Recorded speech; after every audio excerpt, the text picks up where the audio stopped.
On June 30th of this year in Atlanta, Georgia, tragedy struck on the 6th floor of a sealed high-rise. Most of the footage you will see was shot by local camera people as the desperate events of that summer morning unfolded. Hi, Bud.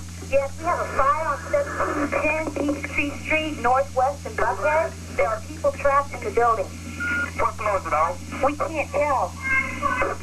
They're throwing things out the windows. We're on the way. The first call for help came in at 10:30 a.m. There would be 20 more. Engine 49, signal 10, 17.60, a heavy smoke on the 8th floor of a 12-story high-rise. And the front door? Hi, and you have a fire on 1718 Peachtree Street? Yes, sir, we have that. We're on the way. We have an ambulance, too, we need desperately. Everybody jump. Oh, my God, okay. Bridge 15 to Metro, we need an ambulance on us. As soon as possible, we got a person that's jumped out of the window. Injured. A chain of 4 electrical explosions in a 10-story office building had set off a fire. Dozens of people on the 6th floor were trapped almost immediately. When I seen those people in that window, I knew what they were going through, because it's very easy to panic. When you're breathing, you can't get air, and you see all this clear air out there, is the one way to get it, and that's to jump. Michael Blackman was in an office on the south side of the building. It was such a cold, stark realization all of a sudden. We're trapped, and there's no way out. And I think we all the people I was with, we all thought we were dead. I just picked up the chair my chair from my desk and threw it through the glass. Several of us were there at the window, gasping for air. One of the women, Cassandra, apparently didn't have any more oxygen in her lungs, and I guess the natural response is to get to where there's oxygen, and so she climbed out as though she were trying to climb out on a ledge, but there was really no ledge there, and she fell. None of us saw it coming, or certainly someone would have tried to stop her. I felt fright, for them and plus for myself, and not knowing what state of mind they were in at that time after seeing one of their co-workers plunge to the ground.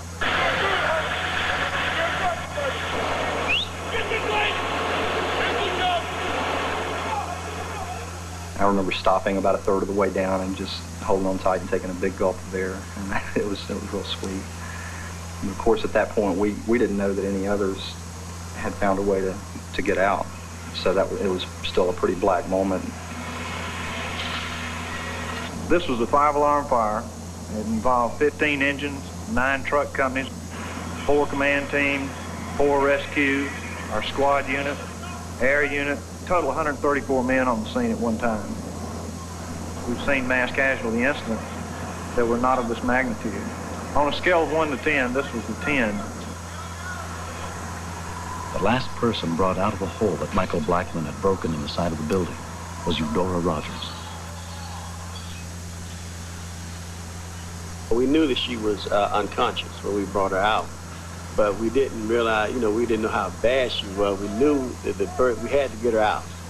On the way down the ladder, it was something that I had never experienced anything like that before in my life. I had never, did any kind of rescue like that. It seemed like every time I looked behind me, I had just that much further to go. I don't know, I just felt a closeness to her. I really did.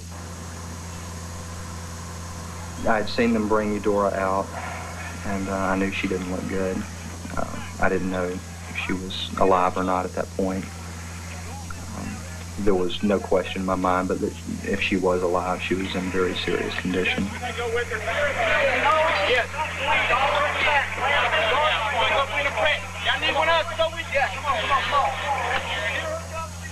Eudora was revived at the scene, but died 3 days later in the hospital, a victim, like most fire fatalities, of smoke and toxic gases.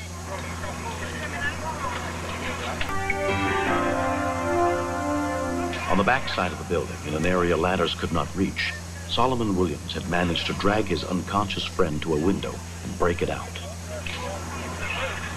Okay, we got a helicopter coming. We got a road team going to you, and we can't get a ladder back here.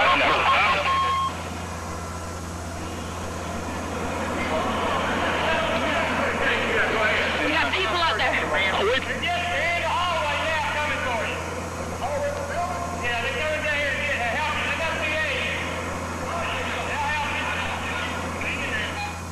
When I came down the stairwell, I looked up and I saw him hanging in the window with his buddy.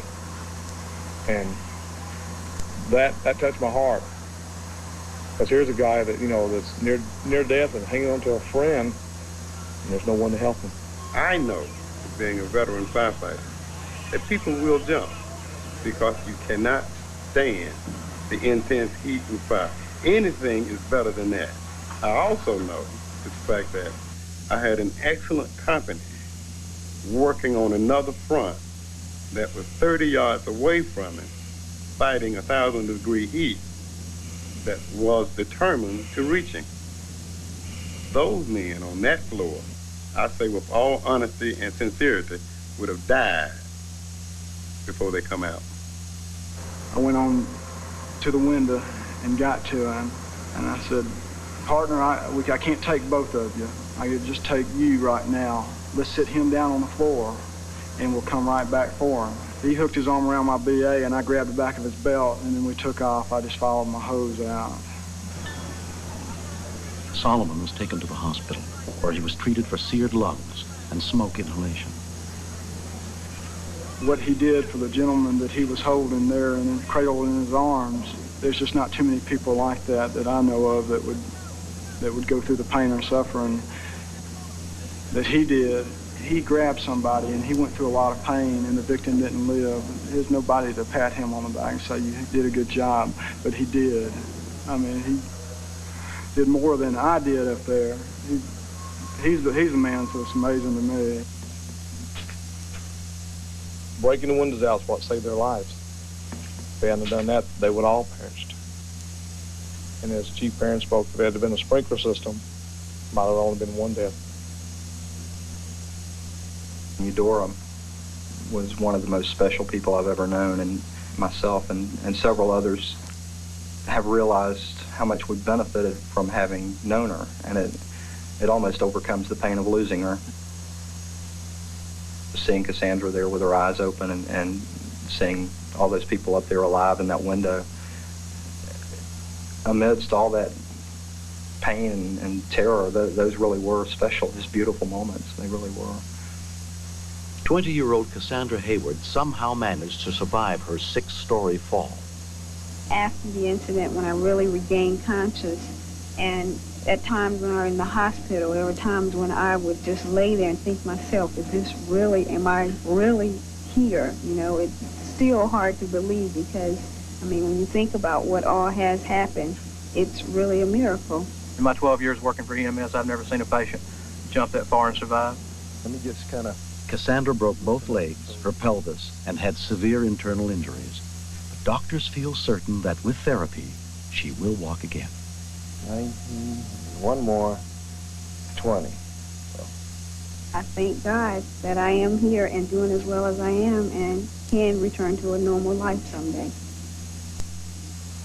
Solomon Williams is trying to rebuild his life. That was just help from so many people. We got, it's just unbelievable how people did things. Even up to, say, yesterday, a lady from Marietta, Georgia, came down with a teddy bear with my initials in the chest, a ladder, which I told her I wish I had when I was in the window. It was unreal. She said she just had to make it up for me. I really felt like I had done something. I just wanted to walk around with my chest out and thinking that, I'd really done something. Okay, it's really a good feeling, that you were a part of saving somebody's life. Michael Blackman and the others have already gone back to work in the same building where the fire occurred. It was miraculous that we got out. I feel blessed. I feel like I've got a second chance. Whether it's really a miracle or just good luck, I don't know, but it was certainly fortunate for those of us that did get out. 5 people died as a result of the fire, but more than 24 others owe their lives to the Atlanta Fire Department.